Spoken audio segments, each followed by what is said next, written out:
انگلستان میں جنگ کے بعد حزب امال برسر اقتدار آئی۔ سن 1945 کے انتخابات عامہ سے جو نئی پارلیمان مرتب ہوئی اس میں 16 یہودی ارکان تھے۔ خود امال حکومت میں ایک وزیر اور 2 نائب معتمد یہودی تھے۔ یہودیوں کو اپنے اس اثر و اقتدار کے باعث یقین تھا کہ وہ فلسطین کا فیصلہ حسب منشا کرا سکیں گے، لیکن جب وزیر خارجہ برطانیہ نے معاملے کو اپنے ہاتھ میں لے کر چکانا چاہا تو اسے یقین ہو گیا کہ یہ قضیہ اتنا آسان نہیں جتنا یہودی شرکائے اقتدار بتا رہے تھے۔ ایک طرف یہودی دباؤ تھا اور دوسری طرف ممالک عربیہ کی لیگ کی متفقہ مخالفت۔ قبل اس کے کہ برطانیہ کوئی اقدام کرتا، خبر مشہور ہو گئی کہ ٹرومین صدر امریکہ برطانیہ سے اپیل کرنا چاہتا ہے کہ کم از کم اور 1 لاکھ یہودی فلسطین میں فی الفور لے لیے جائیں۔ سن 1939 سے 1944 تک 75,000 یہودی تو جائز طریقے سے آ گئے تھے، لیکن ان کی ناجائز آمد کبھی مکمل طور پر بند نہیں ہوئی۔ اس پر مستزاد 1 لاکھ اور تھے جنہیں صدر امریکہ خام و خواہی فلسطین پر ٹھونسنا چاہتا تھا۔ اس کی وجہ 1948 میں ہونے والا صدارتی انتخاب تھا۔ امریکہ کے پریس اور حکومتی اداروں میں یہود کا بے پناہ اثر و رسوخ تھا۔ انتخابات کے موقع پر مخالف فریق یہودیوں کے ووٹ حاصل کرنے کے لیے طرح طرح کی خوشامدیں کرتے ہیں۔ بقول شخص سے اس موقع پر امریکہ پاگل ہو جاتا ہے۔ ٹرومین کو ڈر تھا کہ اس نے یہ اپیل نہ کی تو اس کی حریف ریپبلکن پارٹی ایسا کر دے گی۔ اس صورت میں یہودی ووٹ ٹرومین کے ہاتھ سے نکل جائیں گے۔ محض اپنی انتخابی جیت کے لیے امریکہ کی دونوں پارٹیاں فلسطین کو جہنم میں جھونک دینے پر تیار تھی۔ ٹرومین کی اپیل کے جواب میں برطانیہ نے امریکہ کو دعوت دی کہ اگر وہ یہودیوں کو فلسطین میں آباد کرانا چاہتا ہے تو نتائج کی ذمہ داری لے اور یورپ میں یہودیوں کی حالت نیز فلسطین کی صورتحال کی پوری تحقیقات کرے۔ ٹرومین نے جھجکتے ہوئے یہ دعوت قبول کر لی۔ اس پر ایک مشترکہ انگلستانی امریکی کمیشن مرتب ہوا جسے ہدایت دی گئی کہ وہ 4 مہینوں کے اندر اندر رپورٹ پیش کر دے۔ کمیشن کی متفقہ سفارشات ظاہر ہے کہ نہ عربوں کو مطمئن کر سکتی تھیں نہ یہودیوں کو، لیکن رپورٹ عربی مطالبات کی بے پناہی کا مزید اعتراف تھا۔ بہرحال کمیشن نے ٹرومین کا مطالبہ منو ان تسلیم کر لیا کہ 1 لاکھ یہودی فوراً فلسطین میں داخل ہو جائیں۔ اس کے ساتھ ہی برطانیہ، امریکہ اور دیگر حکومتوں سے درخواست کی گئی کہ وہ بے وطن یہودیوں کے لیے یورپ میں کسی جگہ نئے گھر کی تلاش کریں اور اس ضمن میں فوری اقدام کریں۔ کمیشن نے نہ تو فلسطین کی آزادی کی سفارش کی، نہ عرب حکومت کی، نہ یہودی حکومت کی، بلکہ ایسی 2 قومی حکومت کا مشورہ دیا جس میں عرب اور یہودی مساوی حقوق شہریت کے مالک ہوں۔ مزید رائے یہ تھی کہ فلسطین کو غیر معین عرصے کے لیے انتداب سے نکال کر تولیت میں رکھ دینا چاہیے۔ زمینوں کی موجود پابندیوں کی تنسیخ کی رائے دیتے ہوئے کمیشن نے ایسی تجاویز پیش کی جن سے عرب کسانوں وغیرہ کے اس ضمن میں حقوق کی نگہداشت مقصود تھی۔ آخری سفارش یہ تھی کہ جانبین کے تشدد کو سختی سے دبا دیا جائے۔ ایک دفعہ پھر ثابت کر دینے کے علاوہ کہ تقسیم فلسطین ناقابل عمل اور ناممکن ہے، معاملہ آگے نہ بڑھایا جا سکا۔ انتداب عملاً برطانیہ کے لیے ایک مہنگا سودا ہو گیا تھا۔ انتدابی عرصے میں برطانیہ کو جان اور مال کا بھاری نقصان اٹھانا پڑا۔ انگریز اس زیاں سے تنگ آ گیا کیونکہ جنگ نے برطانیہ کے لیے ایسی گوناگوں مشکلات پیدا کر دی تھی کہ فلسطین ان کی کمر ہمت توڑ رہا تھا۔ ناچار برطانیہ نے 2 اپریل 1947 کو فلسطین کا معاملہ اقوام متحدہ کے روبرو پیش کر دیا۔ فلسطین اپنی مخصوص تاریخ کے اعتبار سے ایک قطع ارض نہیں رہا۔ جغرافیے نے اسے کچھ ایسی اہمیت دی کہ تاریخ ہمیشہ مصیبت میں مبتلا رہی۔ جو باتیں ہم بتا چکے ہیں ان سے ظاہر ہوگا کہ فلسطین کانٹوں کی سیج پر ہی رہا۔ اسی اہمیت نے اسے پھر بین الاقوامی استخوان نزا بنا دیا ہے۔ دوسری عالمگیر جنگ میں ہر چند برطانیہ، امریکہ اور روس متحد تھے، لیکن ان کے باہمی اختلافات کبھی رفع نہ ہو سکے۔ امن ہوا تو جنگ کے یہ اتحادی 2 فریقوں میں بٹ گئے۔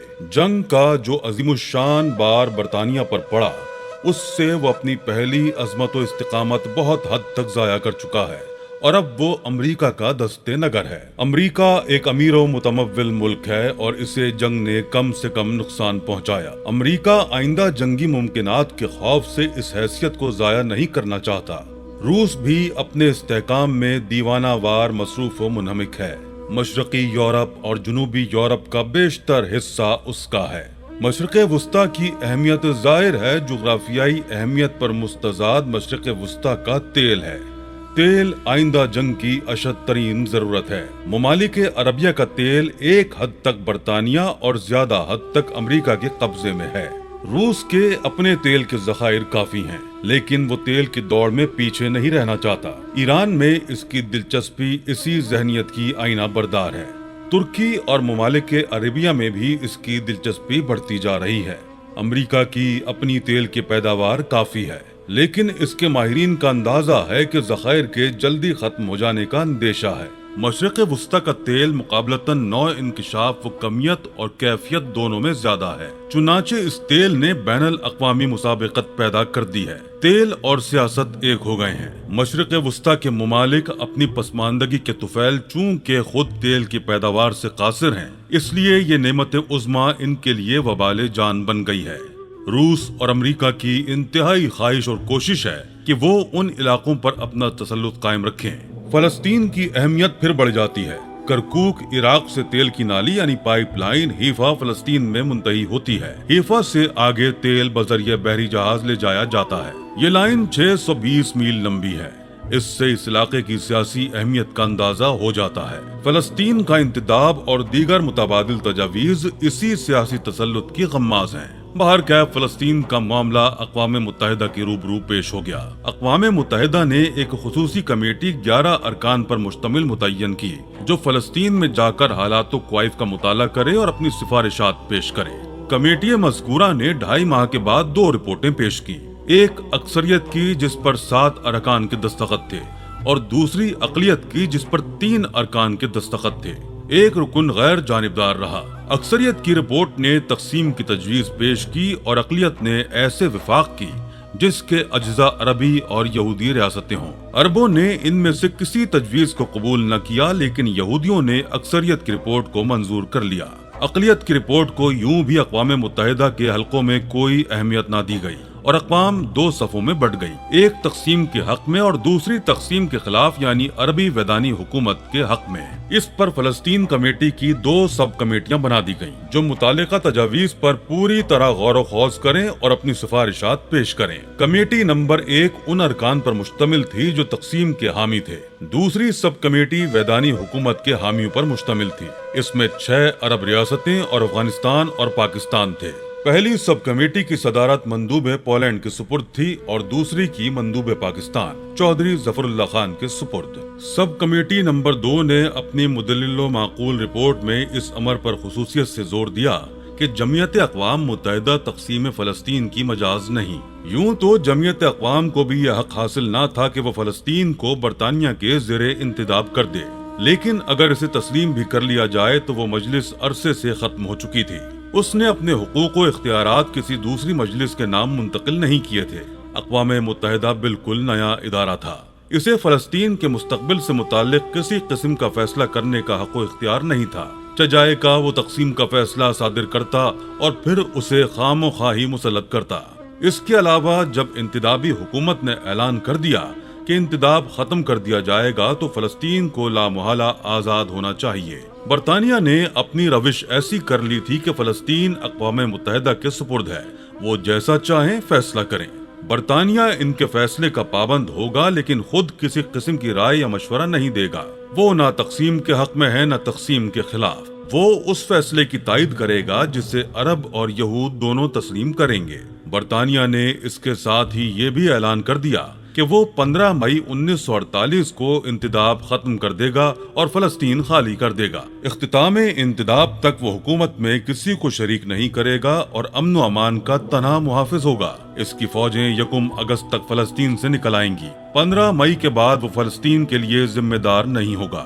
گویا وہ فلسطین کے بعض حصوں پر قبضہ کرنے کے لیے یہودیوں کا راستہ بالکل ہموار کر دے گا۔ سب کمیٹی نے منشور اقوام متحدہ کے پہلے ضابطے کی طرف خاص طور پر توجہ دلائی، جس میں مذکور ہے کہ اقوام متحدہ کے مقاصد میں سے ایک یہ ہے کہ اقوام کو حق خود اختیاری میسر آئے اور وہ اپنی حکومت اپنی رضامندی سے طے کریں۔ اس کے مطابق فلسطین کا فیصلہ اہل فلسطین کے سپرد ہونا چاہیے تھا، نہ کہ اقوام متحدہ کے سپرد۔ یہودی تارکین وطن کے داخل فلسطین سے متعلق کمیٹی مذکورہ نے بتایا کہ چونکہ فلسطین اب تک 3 لاکھ یورپی یہودیوں کو پناہ دے چکا ہے، اس لیے اس کے رقبے، ذرائع اور دیگر عناصر کے پیش نظر اس داخلے کو بند کر دینا چاہیے اور یہودی مسئلے کو بین الاقوامی خطوط پر طے کرنا چاہیے۔ اس ضمن میں یہ مشورے بھی دیے گئے جن یہودیوں کو اپنے گھروں سے زبردستی نکال دیا گیا ہے، اب چونکہ یورپ میں ان پر وہ ظلم و ستم نہیں ہو رہا، اس لیے ان میں سے جتنے بھی ممکن ہوں اپنے گھروں میں واپس کر دیے جائیں۔ جو بآسانی اپنے گھروں میں واپس نہیں بھیجے جا سکتے، ان کو ارکان متحدہ میں ان کی حکومتوں کی آبادی، رقبے، ذرائع اور گنجائش کے مطابق تقسیم کر دیا جائے۔ ایک ایسی کمیٹی مرتب کی جائے جو ہر ملک میں یہودیوں کے بسانے کی تعداد وغیرہ مقرر کرے۔ فلسطین کی آئندہ حکومت وحدانی طرز کی تجویز کی گئی جس میں تمام اقلیتیں شریک ہوں اور ان کے لیے مناسب تحفظات ہوں۔ یہ سفارشات تبصرے سے مستغنی اور مسئلہ زیر نظر کا صحیح حل تھیں، لیکن حل کی صحت کا سوال ہی پیدا نہیں ہوتا تھا۔ اقوام متحدہ کے پیش نظر تو متضاد سیاسی مسائل تھے جن میں تطبیق محال تھی، لہذا حل ناممکن۔ کمیٹی نمبر 1 نے تقسیم کے حق میں سفارش کی۔ رسمی مراحل کے بعد معاملہ 26 نومبر 1947 کو جنرل اسمبلی میں مباحثے کے لیے پیش ہوا۔ تقسیم کا فیصلہ کیسے ہوا؟ یہ دلچسپ داستان ہے اور مختصراً چودھری ظفر اللہ خان کی زبانی پیش کرتے ہیں۔ 27 نومبر امریکہ کا تہوار ہوتا ہے، یوم تشکر کہا جاتا ہے، اس لیے ہر رکن حتیٰ کہ صدر تک کی خواہش تھی کہ نشست 26 کی نیم شب تک ختم کر دی جائے۔ اسی اعتبار سے جانبین نے اس دن اپنی ساری قوتیں مرکوز کر لی۔ تقسیم کے خلاف 16 ووٹ جمع ہو گئے تھے۔ چونکہ ایسے معاملوں کے لیے 2/3 اکثریت کی ضرورت ہوتی ہے، اس لیے تقسیم کے حق میں 32 ووٹ درکار تھے۔ یہ قریباً ناممکن سا نظر آتا تھا۔ ہمیں یقین ہو گیا تھا کہ ہم نے میدان مار لیا ہے اور تقسیم دفن ہو گئی ہے۔ اسی اثنا میں افواہ مشہور ہو گئی کہ سیشن ملتوی ہو جائے گا اور 28 تاریخ یعنی جمعے کو منعقد ہوگا اور اسی دن ووٹ بھی لیے جائیں گے۔ صدر سے بات کرنے پر معلوم ہوا کہ ایسا ہی ہوگا۔ اسے بتایا گیا کہ 2 دن کے وقفے سے ہمارے ووٹ ضائع ہو جائیں گے، لیکن کسی نامعلوم شخص نے التوا کے لیے کہا اور بالآخر سیشن ملتوی کر دیا گیا۔ یہ قابل ذکر ہے کہ گزشتہ سال یوم تشکر کو اسمبلی کا سیشن منعقد ہوا تھا، لیکن اب یہ بہانہ کر دیا گیا کہ اس دن کو چونکہ امریکہ کی تعطیل ہوتی ہے، اس لیے سیشن منعقد نہیں کیا جا سکتا۔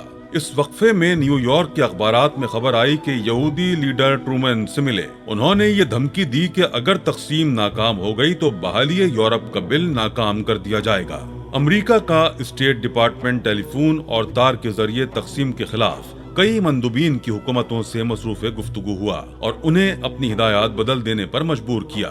اس پر ہمارے ووٹ 13 رہ گئے۔ ایسے مندوبین نے ہم سے معذرت کرتے ہوئے اس مجبوری کا اظہار کیا کہ ان کی حکومتوں نے حکم دے دیا ہے کہ ووٹ تقسیم کے حق میں دیے جائیں۔ مثلاً ہیٹی کے نمائندے کی آنکھوں میں آنسو تھے جب اس نے کہا کہ ہم نے اعلان کر رکھا تھا کہ ہم تقسیم کے خلاف ووٹ دیں گے، لیکن ہمیں اس کے حق میں رائے دینے کی ہدایت آ گئی ہے۔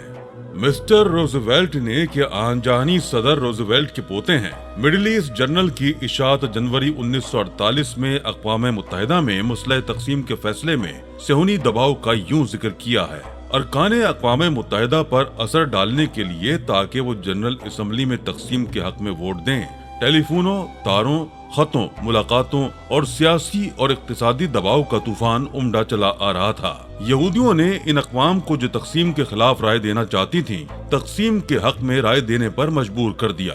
یہ سب کچھ اعادہ تھا اس کا جو کچھ نیو یارک اسٹیٹ کے انتخابات میں ہو چکا تھا۔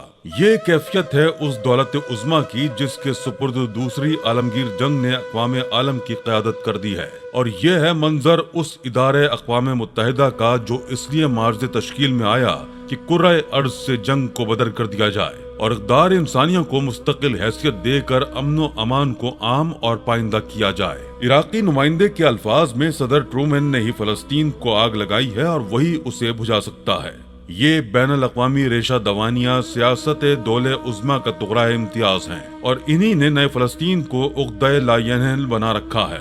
ان حالات میں 29 نومبر کو جنرل اسمبلی نے تقسیم کا فیصلہ صادر کر دیا۔